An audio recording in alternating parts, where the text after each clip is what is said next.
చూసుకున్నట్లయితే ఘోర రోడ్డు ప్రమాదం సంభవించింది. గేదెలని ఢీకొట్టిన బస్సు బోల్తా. ఇద్దరు మృతి, 6గురికి గాయాలు. మీరు ఇక్కడ చూసుకోవచ్చు. గేదెలని ఢీకొట్టి ఓ ప్రైవేటు బస్సు బోల్తా పడటంతో ఇద్దరు మృతి చెందారు. ప్రకాశం జిల్లా మార్కాపురం మండలంలో జాతీయ రహదారిపై తెల్లవారుజామున ఈ ప్రమాదం చోటు చేసుకుంది. పోలీసులు తెలిపిన వివరాల ప్రకారం విజయవాడకు చెందిన Shri Venkat Kanakadurga travel private travels బస్సును అయితే 32 మంది ప్రయాణికులతో అనంతపురానికి శనివారం రాత్రి బయలుదేరింది.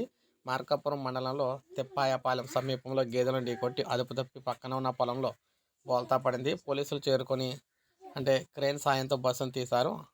అందులోని ప్రయాణికులను కష్టం మీద బయటకు తీసుకొచ్చి ప్రభుత్వ ఆసుపత్రికి తరలించారు. ఈ ప్రమాదంలో అనంతపురం జిల్లా ధర్మవరం పట్టణానికి చెందిన గజ్జల శివయ్య ఘటనా స్థలంలోనే మృతి చెందారు. ప్రకాశం జిల్లా వీడి మండలంలోని కలనూతల గ్రామానికి చెందిన కర్ర విజయలక్ష్మి అక్కడ చనిపోవడం జరిగింది. విధంగా పెను ప్రమాదం అయితే మరో సంఘటన విజయనగరం జిల్లాలో డెంకాల్లో జరిగిందనమాట.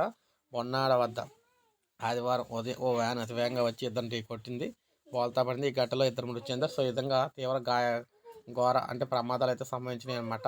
ఇప్పుడే మనకు అప్డేట్ అయితే వచ్చింది. లైక్ చేయండి, సబ్స్క్రైబ్ చేసుకోవాలి, మన ఛానల్ సబ్స్క్రైబ్ చేసుకోండి.